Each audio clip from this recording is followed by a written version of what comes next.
복음이 고플 때 복음 한 끼. 네, 오늘도 복음 한 끼에 오신 여러분을 주님의 이름으로 환영합니다.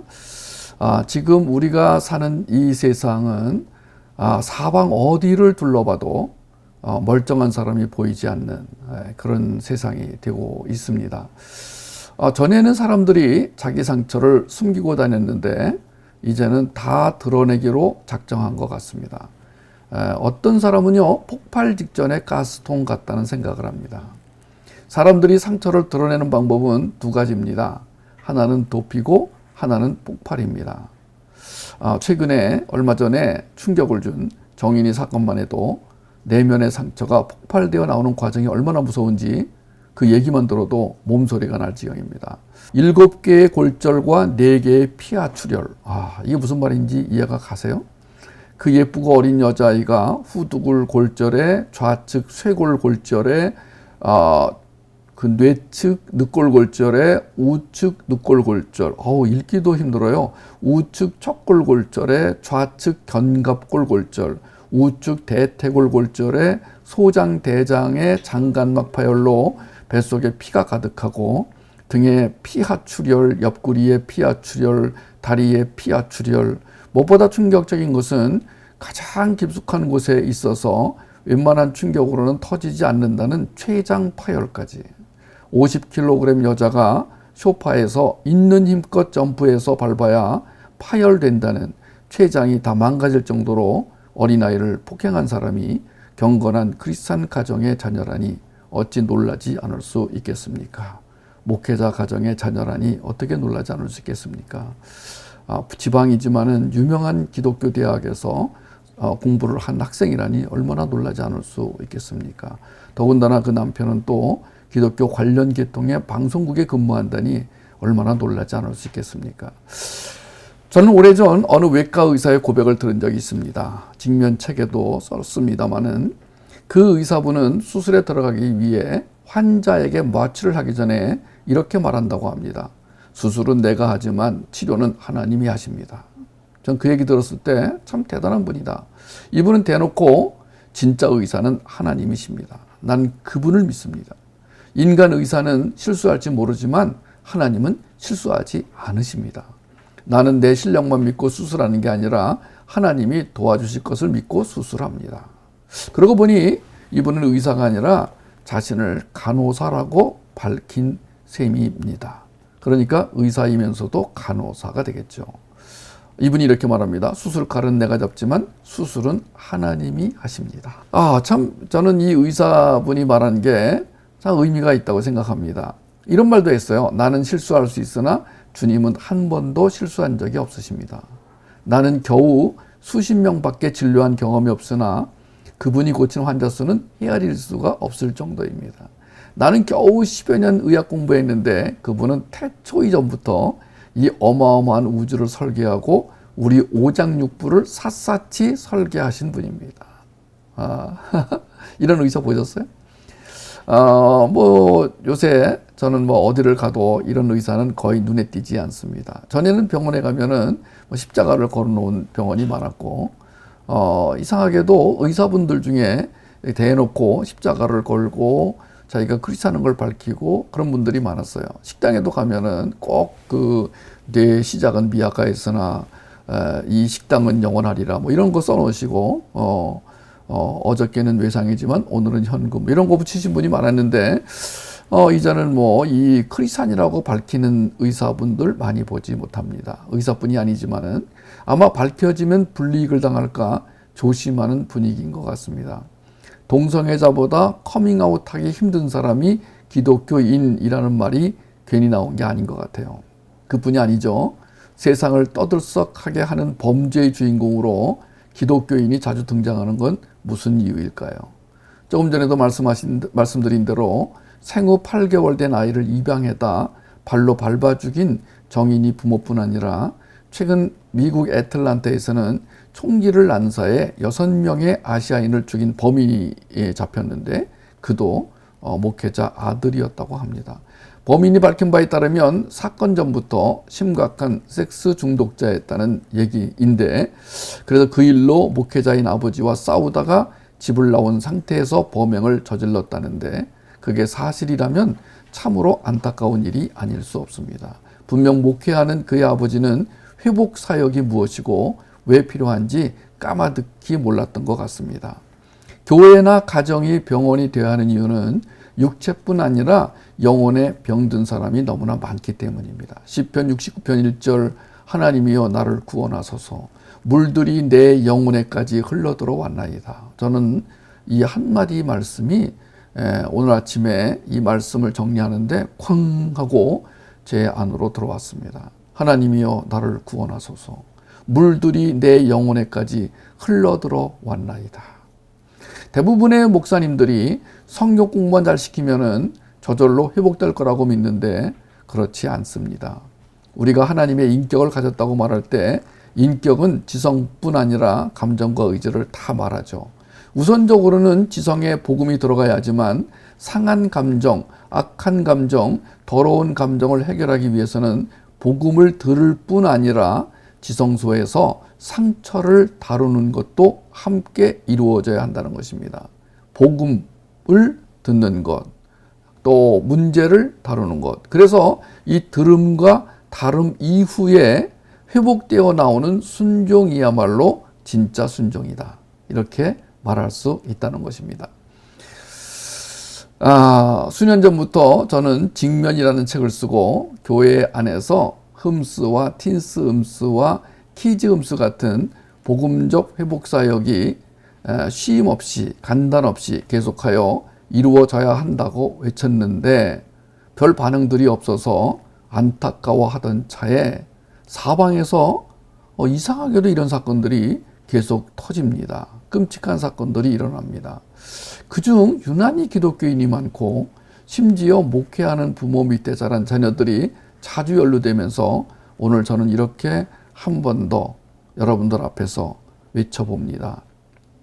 제자 훈련만큼 회복 사역을 강조하고 유치부부터 지성소 예배와 직면을 생활화하며 모든 성도는 간호사로 그리고 자녀를 가진 부모는 복음사역, 회복사역, 문화사역 전문가로 양육하지 않으면 이제는 교회 안에서도 폭발하는 환자들이 점점 많아질 거라는 걸 다시 한번 강조합니다. 오늘날 교회 안에 회복사역이 필요하다는 걸 제가 다시 한번 강조합니다. 교회에서 간호사 역할은 일반 병원보다 더 중요하죠. 왜냐하면 의사가 보이지 않기 때문에 그래요. 일반 병원에는 의사가 보이기 때문에 선생님 여기 아파요. 선생님 지금 나 좀 굉장히 좀 약 좀 빨리 주세요. 선생님 주사 좀 맞으면 안 되나요? 의사가 보이기 때문에 의사한테 이렇게 내 아픔을 얘기할 수 있지만 교회는 의사가 보이지 않습니다. 그래서 사람 의존성 환자가 교회에 나왔을 경우 간호사의 도움 없이는 그 보이지 않는 의사 앞에 가라고 하면 화를 낼지도 몰라요. 어딜 가라는 거야? 하나님이 어디 있다고 그래? 하나님 앞에 가서 얘기하면 무슨 소용이 있어? 아니에요. 그렇지 않습니다. 우울증 심한 사람에게 지성소에 들어가야 한다고 말해주면 황당해 할지도 몰라요. 그러나 그래도 해야 됩니다. 그래도 그들을 하나님 앞으로 인도해야 됩니다.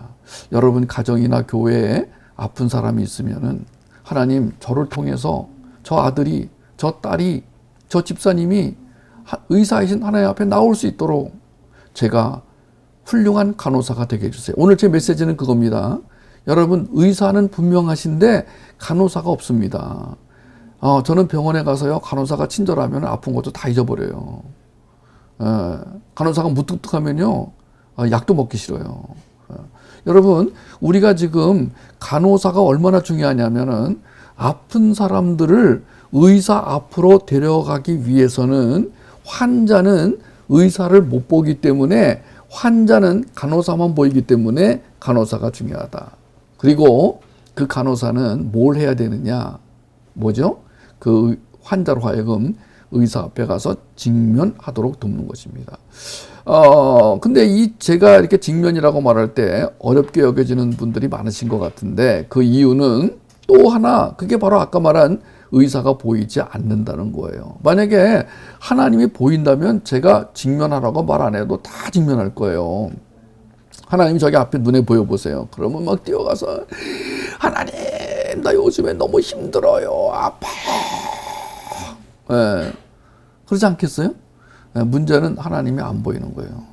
믿음이 약하거나 믿음이 어린 사람들은 보이는 것만 믿으려고 하기 때문에 보이지 않는 하나님보다 보이는 사람을 더 의존하려고 할 거예요. 옆에 지금 여러분 자녀가 있잖아요. 이 자녀들은 하나님이 어디 있어? 이렇게 말하는 자녀도 있을 거예요. 왜냐하면 눈에 안 보이니까. 여러분, 그 교회에서 그 이 치유 사역이 그래도 곧잘 되는 이유가 있어요. 사람을 믿지 마십시오. 지성소에 들어가 직면을 해야 삽니다. 지성소에 들어가 직면하라면 우물쭈물거리던 사람들이 사람 앞에 털어놓으라 그러면은 30분도 하고 40분도 하고 그저 자기 얘기를 꺼낸다는 거예요. 그 리더들이 있어가지고 뭐 교회에는 담임 목사님이 계시고 뭐 이렇게 해서 그분들이 경청과 공감을 해주면은요 눈물 콧물까지 쏟으면서 자기 고백을 한다는 거예요. 어떤 사람은 3대째 믿는 집에서 태어났는데 알코올 중독자에 도박 중독자라는 이야기를 서슴없이 내뱉는데요. 3번이나 바람을 피웠다. 지금도 바람을 피운다. 심지어 아내 몰래 동거하고 있다는 이야기를 자랑스럽게 내놓는 교회도 있다네요. 실명이 아니라 익명으로 모이는 모임에서는 더 긴 이야기들이 오간다고 합니다. 그것이 온라인이든 오프라인이든 상관이 없습니다.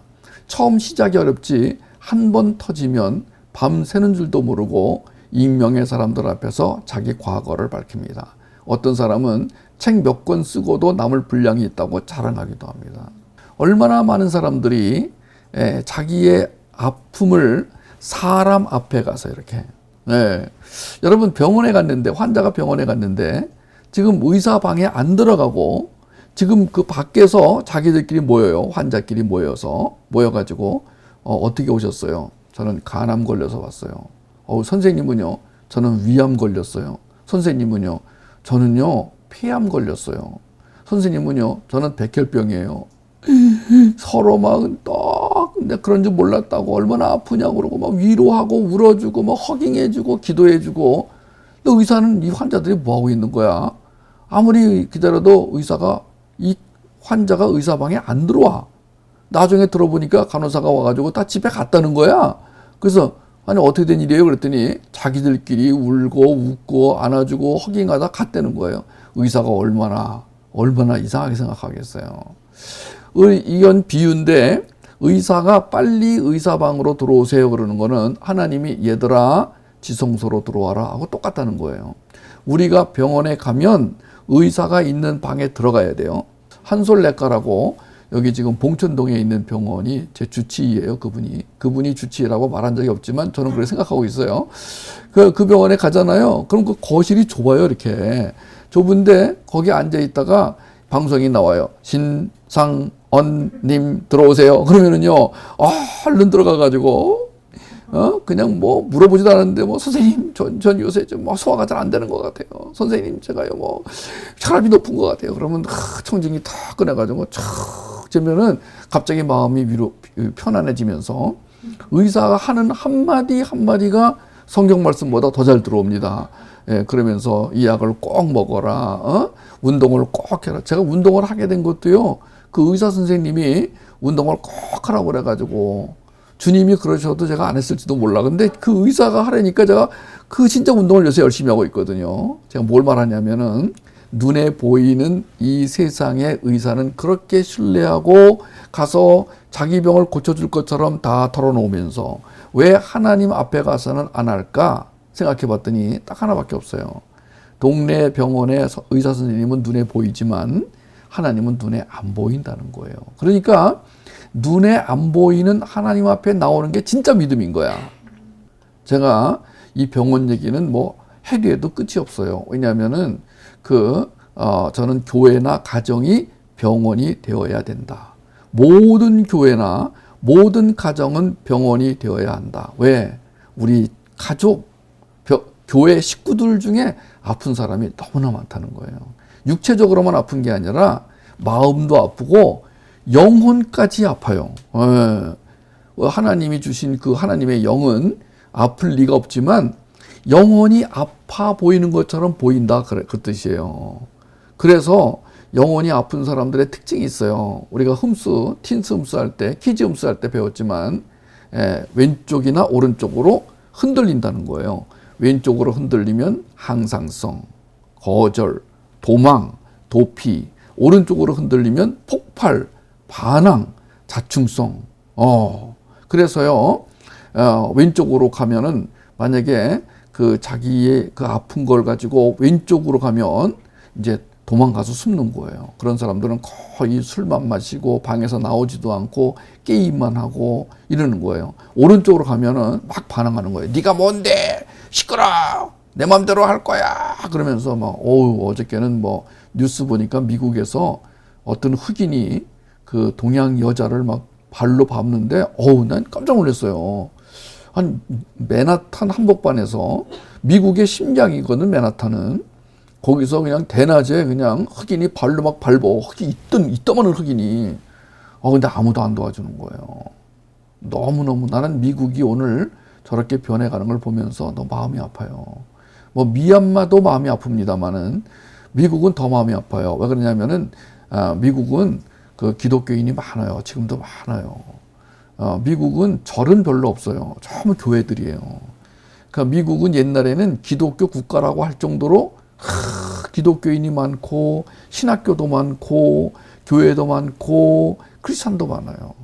근데 세상에 어떻게 저렇게 나쁘게 변할 수 있을까? 자, 오늘 대부분의 교회나 가정에서 비슷한 일이 일어납니다. 그래서 나눔이 아니라 다룸, 이거 완전히 다른 거예요.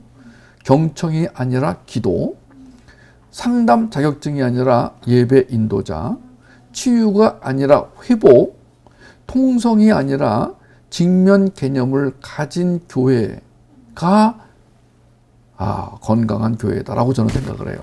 그런데 그런 교회가 거의 없다는 거예요. 이따금 학교 형태에서 병원 형태로 탈바꿈했다고 자부하는 교회도 가보면은요, 직면은커녕 훈련된 간호사가 보이지 않아요. 헌신과 봉사, 또 교사들은 있으세요. 근데 훈련된 간호사가 어떻게 하냐고요? 훈련된 간호사는 벌써 말부터가 달라요. 선교사님, 오늘 피곤해 보이시네요. 선교사님, 어디가 좀 뭐 힘든 거 있으세요? 이 간호사는 제일 먼저 그런 것부터 물어봅니다. 간호사는요, 아이고, 할아버지, 다리가 어떻게 이렇게 절고 그러세요? 많이 아프세요? 벌써 간호사는요, 상대방의 아픈 부분을 벌써 탁 알고 그 부분을 걱정해 줍니다. 그러니까 간호사형 크리스찬은 그런 말부터 먼저 해요. 너나 잘하라고요? 네, 알겠습니다. 저도 잘 못합니다. 죄송합니다. 저도 이렇게 말씀 전할 때마다 찔려가지고 저도 내면에서 누군가 이렇게 말하는 것 같아요. 너나 잘하세요. 저는 그럴 때마다 저부터 잘하겠습니다로 바꿉니다. 너나 잘하세요 그러면은 저는 할 말이 없는데요. 저부터 잘하도록 하겠습니다. 저도 이렇게 이런 말씀을 자꾸 들어야 되는 이유가 뭐냐면은, 그래, 하나님은 오늘 나에게 이걸 말씀하시는구나. 어떻게 하면은 제가 이 간호사형 대화를 할 수 있을까? 간호사형 삶을 살 수 있을까? 그래서 하나님, 아픈 사람들부터 보이게 해주세요. 제가 만나는 사람의 그 아픈 부분을 볼 수 있게 해주세요. 그리고 그 부분을 제가 걱정할 수 있게 해주세요. 그래서 그 부분에 제가 하는 걱정을 듣고 그분이 어떻게 하면 될까요? 묻게 해주세요. 그러면 저만 믿으세요. 이따위 얘기하지 않고 제가 그 병을 고칠 정말 훌륭한 의사를 소개시켜 드리겠습니다. 저를 따라오시면 됩니다. 믿으세요. 제가 이 의사를 지금 67년째 지금 이 의사와 함께 살고 있는데 믿을 만합니다.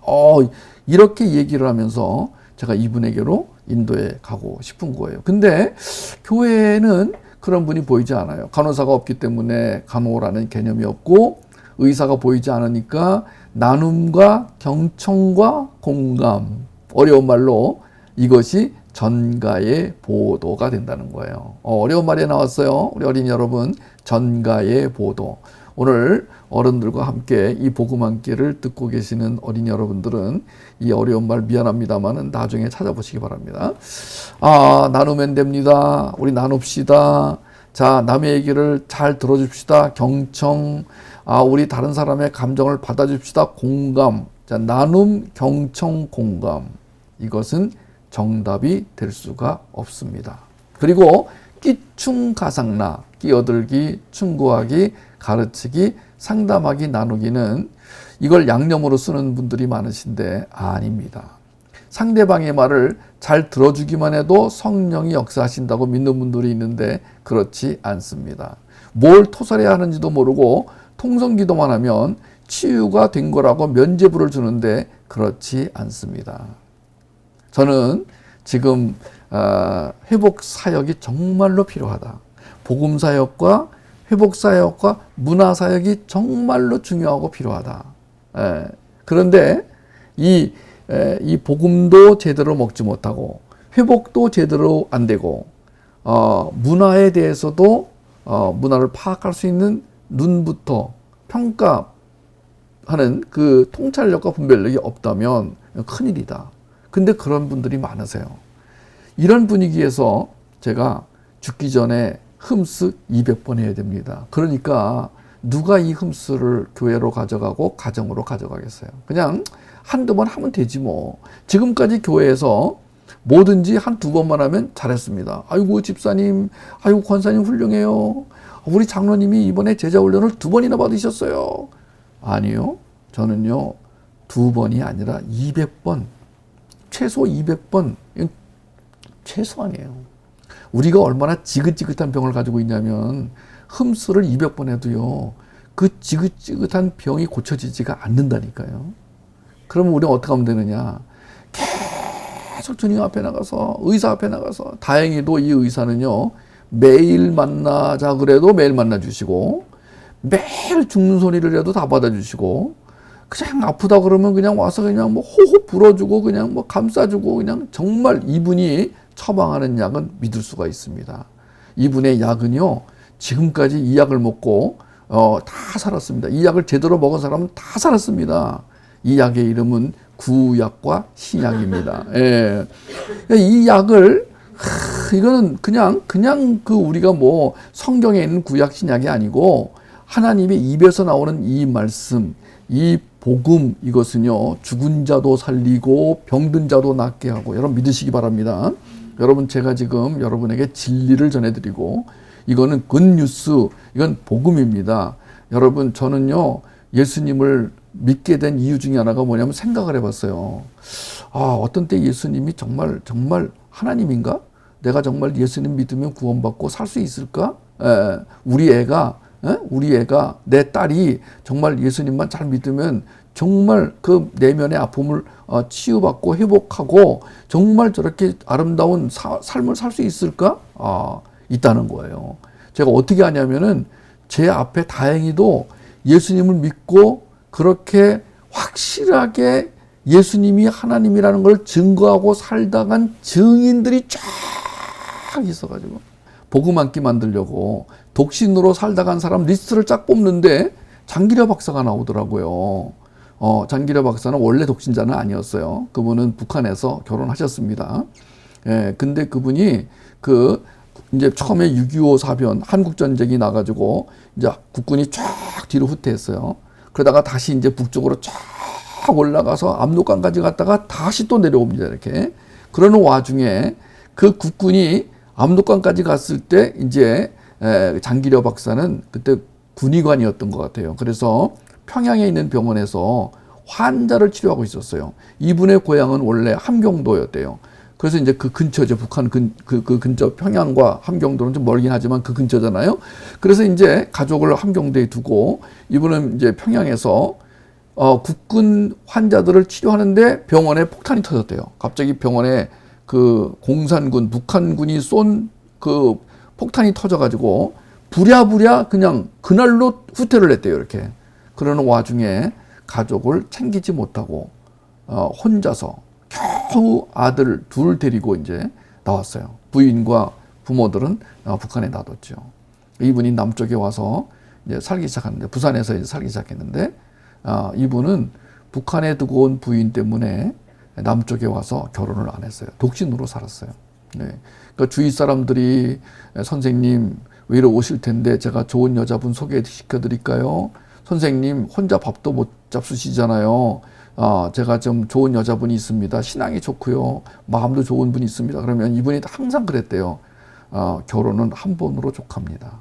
저는 북한에서 제 아내와 결혼할 때 그 주례자가 그랬습니다. 검은 머리가 파뿌리가 되도록 서로 의지하고 살아라. 그랬는데 제가 북쪽에 제 아내가 있는데 어떻게 남쪽에서 결혼을 다시 하겠습니까? 이분이 혼자 끝끝내 혼자 사시다 가셨는데 이분이 얼마나 아름답게 살다 가는지는 와, 나중에 우리 복음 변증할 때 알려드릴게요. 이분이 우리나라에서 바로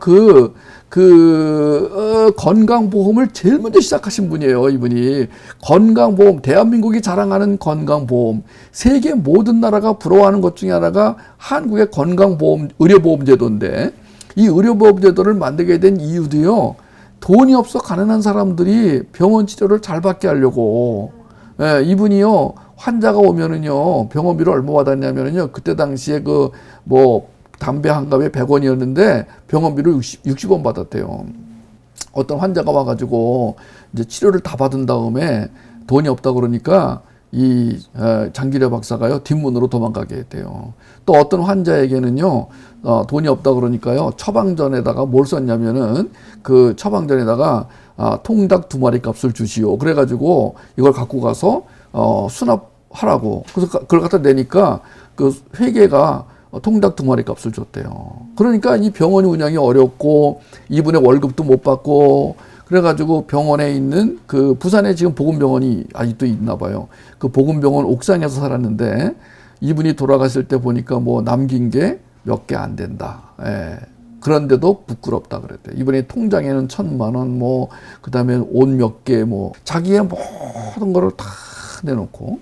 근데 이분이 이제 독신으로 살았는데 제가 이분에 대한 자료를 쭉 보면서 하나님 장기려 박사가 삶의 모범이 될 수는 없지만 적어도 저 정도는 살 수 있게 해주십시오.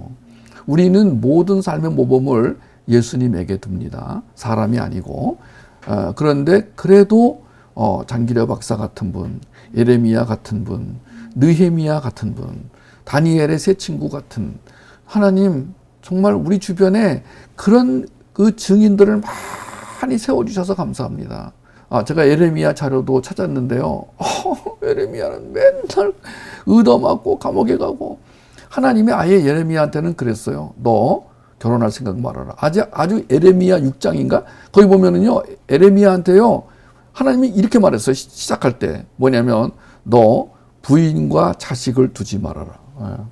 호세아에게는 너 고멜하고 결혼해라. 세상에. 근데 그분들은 하고 살았어요. 하고 살았어요. 만약에 하나님이 살아계시지 않는다면 그분들이 그렇게 살았을까요? 자, 저는요, 정말 오늘 이런 분위기에서 지금 교회나 가정에서 아픈 사람들이 많아요. 그것도 예수를 믿는 사람들 중에 아픈 사람이 많아요. 그런데 회복 사역이 제대로 진행이 안 되고 있어요. 근데 하나님, 우리 나준 울타리에 흠스, 틴스 흠스, 키즈 흠스라는 회복 사역을 주셨습니다. 이번에도 이 회복 사역을 통해서 얼마나 많은 분들이 간증을 하시고 그 전리품 카드를 쓰면서 얼마나 감사한지, 그분들이 그 자기의 그 이번 흠스를 통해서 회복된 내용, 그다음 용서의 편지, 사랑의 편지를 써서 읽는데 정말 감사했어요. 전리품 카드를 읽는데 정말 감사했어요. 근데 왜 이런 회복 사역을 교회에서 안 가져가실까? 저는 지금 이것이 꼭 필요한 시대다. 교회에서 인본주의적 상담이나 비성경적 치유 사역이 이게 교회 안이나 또는 기독교 모임에서 행해지고 있는데, 그것들이 이단성이 있고 사이비성이 있어 보이는데도 아무도 말 안 하는 건 좀 특이하다, 이런 생각이 들어요. 어떤 교회는요, 자기 치부를 사람 앞에서 솔직히 드러내야 직분을 준다는 교회까지 있다는데 전 좀 기가 막힙니다. 정말 그럴까요? 사람끼리 주고받았다고 문제가 해결될까요? 환자가 환자를 위로하면 기분은 좋아지겠지만 항상성이나 자충성 같은 견고한 진이 그렇게 해서 완벽히 사라질까요? 하나님 임재가 확인이 안 된 상태에서 죄가 폭로되었을 때 사단이 가만히 있을까요? 많은 교인들이 하나님의 응답이 없다고 말합니다. 기도를 열심히 했는데 하나님이 외면한다고 투덜댑니다. 아니, 그렇지 않습니다. 하나님은 이미 응답하셨는데 자기가 못 알아들은 겁니다. 벽 때문입니다. 하나님이 쌓아주신 벽을 여우가 다 파먹을 때까지 못 깨닫고, 반대로 자기가 쌓아 올린 벽에는 강력한 접착제를 덕지덕지 바른 까닭입니다. 드디어 문제가 터졌습니다. 정인이 부모 같은 사람뿐 아니라 코로나가 터지자 이런저런 이유로 화를 내고 나가버리는 교인 수가 상당히 늘어났습니다. 이제는 회복의 강을 건너지 않고 건강한 교회, 건강한 교회학교, 건강한 가정은 언급하기도 어려운 상황이 되어버렸습니다. 몇몇 교회가 자기네는 치유사역 잘한다고 으스대지만 지성소 예배나 직면이나 훈련된 간호사 기념도 모르고 신학이 없는 인본주의 또는 인간의 힘으로 고칠 수 있다는 율법주의, 심지어 뉴에이지적 신비주의에 빠져가는 걸 보면 저는 아슬아슬합니다. 여러분, 의사는 우리가 신경 쓸 영역이 아닙니다. 의사는 문제가 없습니다. 의사이신 우리 하나님은 완벽한 치유, 회복의 하나님이십니다. 여호와께서, 하나님께서 회복시키신다는 말은 하나님의 본성에 의하여 변질되거나 파괴된 것을 다시 온전하게 만들어 주신다는 걸 의미합니다. 완전히 망가진 것을 하나님의 본성으로, 하나님의 능력으로, 하나님의 사랑으로, 하나님의 은혜로 다시 원래대로 회복시켜 주신다. 리카버리, 리스토레이션, 원래대로 하나님이 돌려놓으신다. 완전히 망가진 것을. 이게 회복입니다. 학교가 필요한 이유는 복음을 듣게 함이잖아요. 그런데 병원이 필요한 이유는 지성소에 들어가 자기 문제를 다룬 후 하나님의 성품으로 교체되어 그 성품을 유지하는 삶을 살도록 도와야 하기 때문이에요. 그런데 유지가 안 되니까 올라가자마자 추락을 해요. 그런데 그 이유를 모르는 목사님들이 한둘이 아니세요. 안타까운 거는요, 알만한 분들조차 이런 얘기를 무시해버리는 경우가 많은데 제발 그러지 마시기를 바라요. 상황이 심상치 않습니다. 오늘 이 복음 한 끼를 먹는 분들, 이 복음 한 끼를 들으시는 분들은 왜 많은 교인이나 자녀가 응답하시는 하나님을 볼 수도 없고 만질 수도 없는지 잘 생각해 보시기 바랍니다. 하나님의 응답을 구별하지 못하거나 인간으로서 어떻게 응답해야 할지 모르는 교인들이 도피와 폭발 사이를 오가고 각종 대체물에 중독되는지 잘 연구해 보시기를 바랍니다. 구원이 문제가 아니라 성격이 문제라는 말을 수없이 반복해도 못 알아먹는 교회 리더들 때문에 오늘도 먼지 낀 먼 산만 바라봐야 하는 안타까움을 이해해 주시기 바랍니다. 분명히 말하지만 회복 상태가 유지되지 못하면 응답하는 하나님 인식은 언감생심입니다. 하나님 인식이 안 되면 자기 인식, 세상 인식도 불가능해 안개 속을 헤매고 다닙니다. 그야말로 인생이 진퇴양난이 돼버리는 거죠. 이런 상태를 정체성 혼란이라고 합니다. 문제는 자기만 헤매고 다니면 괜찮겠는데 선물로 주신 자식, 돌보라고 주신 양들까지 헤매게 만드니 이해를 어쩌면 좋겠습니까? 네가 낫고자 하느냐? 주님이 38년 된 병자에게 던지신 부름이었죠. 주여, 물이 동할 때 나를 못에 넣어줄 사람이 없어. 내가 가는 동안에 다른 사람이 먼저 내려가나이다. 그러자 일어나 네 자리를 들고 걸어가라. 놀라운 일이 일어났습니다. 즉시 그가 걷게 된 겁니다. 그렇게 나면서 소경된 자도 혈루증으로 앓고 있던 여인도 주님을 만나기만 하면 나음을 입었습니다. 여러분과 여러분 자녀, 여러분 교회 양떼들이 주님을 올바로 만나서 완전히 회복되기를 주님의 이름으로 축복합니다. 여러분, 오늘 밤에 그런 기적이 일어났으면 좋겠습니다. 오늘 밤에 여러분 자녀 또는 여러분의 이웃, 여러분의 친구, 여러분 교회의 성도들이, 여러분이 양육하는 양떼들이 주님만 만나면 됩니다. 저도 그 중에 하나예요. 저 심각한 환자였어요. 물론 아직도 계속 역사 속에서 지금 치유되고 회복되는 중앙 가운데 있지만 하나님은 정말 위대한 의사세요. 하나님을 제대로 만나고 그 앞에서 한번 회복을 경험하잖아요. 놀라운 일이 일어납니다. 믿으시기 바랍니다. 실로암 연못가에서도 똑같은 일이 일어났어요. 나면서 그 시각을 잃은 장애인에게 실로암 못에 가서 씻으라. 그 말씀에 얼마나 깊은 의미가 있는지 모르겠어요. 실로암 못에 가서 씻으라. 눈먼 사람에게 실로암까지 가라는 건 쉬운 일이 아니잖아요. 그런데 사랑의 대명사인 주님이 그런 말 하신 이유가 뭘까요? 이번 달 원고 중에 또 지난번 흠수에 상담으로 박사학위 받을 분이 오랫동안 고민하다가 우리 회복사에게는 흠수에 와서 해답을 발견했다고 고백하는 장면이 있었잖아요. 정말 감동이었어요. 가끔이지만 이렇게 알아먹는 분이 있다는 건 적지 않은 위로가 됩니다. 필라델피아 제일장로교회 강학구 목사님, 그리고 수지선한목자교회 강대영 목사님, 둘 다 강시성이에요. 저는 이런 분들이 좀 많아졌으면 좋겠습니다. 이분들은 저의 사역을 믿고 교회 안에서 이 회복사역을, 흠수를 정말 주님의 사랑을 가지고 열어주셔서 이분들 덕분에 많은 환자들이 회복이 일어났습니다. 저는 여러분이 다니시는 교회 또는 여러분이 이 속해 있는 가정에서 회복의 은혜가 계속 일어나기를 이미 하나님이 우리에게 선물로 주셨어요.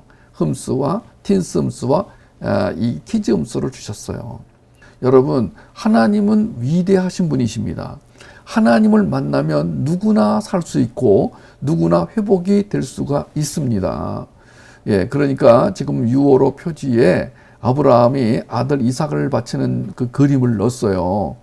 그 어린 이삭이 그때 바들바들 떨었을 게 분명하잖아요. 결국 이삭은 아버지의 위대한 믿음은 맞지만 아버지로부터 버림받음에 대한 공포는 아마도 이삭이 자기 벽을 만드는데, 벽을 쌓는데 사용하지 않았을까요? 네, 이 얘기는 다음 복음 함께 시간에 설명해 드리겠습니다만은 그래서 저는 우리 나주놀타리 6월호의 지금 주제가 응답인데 여러 가지로 이 의미가 있는 것 같아요. 왜냐하면 응답은 어느 쪽에서 바라보느냐에 따라 주체가 달라지고 내용도 달라지거든요. 하나님 편에서 볼 때는 하나님의 응답하심이고 사람 편에서 볼 때는 인간의 응답이거든요. 하나님의 응답으로 주어지는 게 회복의 은혜라면 사람의 응답으로 주어지는 건 천직을 통한 사명입니다. 아시다시피 나주놀타리의 소명이 자녀 양육과 다음 세대 부흥이잖아요. 우리가 그리스도의 십자가를 알고 그분의 부활을 경험하고 그것을 보는 영적 지각으로 충만하여 변증 전문가와 양육 전문가로 세워져가는 모습을 복되다 하시는 주님을 기억했으면 좋겠습니다. 복음과 회복과 문화, 생각할수록 참 기가 막히는 조합입니다. 여러분 꼭 기억해 주시기 바랍니다. 사단이 여러분과 저를, 우리 교회와 우리 가정을 아무리 공격을 하고 아무리 파괴시키려고 해도 하나님이 지켜주시는 한 사단은 성공할 수가 없습니다. 여러분 교회와 가정이 지금 얼마나 어려운 상황에 있고 여러분 자신이 지금 얼마나 힘든 상황에 있을지라도 여러분 믿음을 놓치지 마시기 바랍니다. 그리고 하나님을 붙잡으세요. 그리고 이 그림, 여러분 이 그림 꼭 잊지 마시기 바랍니다. 이 비행기가 날아가기 위해서는 두 가지가 필요합니다. 추진력과 양력이 필요합니다. 이 비행기를 떨어뜨리려고 하는 두 가지 힘이 작용합니다. 저항력과 중력입니다. 저는 이 저항력을 우리 내면에 있는 상처와 욕망, 부정적 성격으로 규정했습니다. 그리고 중력은 사단, 세상 정신, 육의 공격 이렇게 정의했습니다. 그런데 이 비행기를 막 떨어뜨리려고 끌어내리려고 이 힘이 작용을 하고 앞에서 막지만 그러나 뒤에서 샥 비행기를 끌고 가는 이 힘이 있습니다. 그게 추진력이죠. 5 Jesus 파워입니다. 예수님의 생명력, 예수님의 통찰력, 예수님의 분별력, 예수님의 창의력, 예수님의 변증력입니다. 날마다 이 파워로, 이 힘으로 여러분 비행기가 날아가도록 여러분 주님 앞에서, 주님한테서 이 능력을 받으시길 바랍니다. 주님이 주십니다. 그 다음에 비행기가 뜨려면은 양력이 필요한데 이거는 염려하지 마십시오. 여러분, 우리 주님은 우리 나라는 이 비행기를, 우리 가정이라는 비행기를 지금 띄우세요. 이건 주님이 하실 일이에요. 주님이 우리를 원래 띄우신다니까요. 성경에 보니까 내가 너를 업어서 띄운다, 안아서 띄운다, 내가 너를 하늘에 날린다, 깃발처럼 날리겠다, 내가 너를 세상에서 가장 귀한 자로 내가 너를 삼아 쓰겠다. 여러분, 예수님께서 무수히 언약을 하셨기 때문에 믿으셔도 됩니다. 이걸 받으시기만 하시면 됩니다. 여러분, 사단이 어떤 공격을 할지라도 거기에 넘어가지 마시기를 바랍니다. 사단에게 지지 마시길 바랍니다. 사단은 이길 수가 없습니다. 그럼 뭘 노리느냐? 우리의 마음이 절망감, 실망감, 죄책감으로 이 마음이 더럽혀지는 걸 원할 뿐입니다. 거기에 속아 넘어가지 마시기 바랍니다.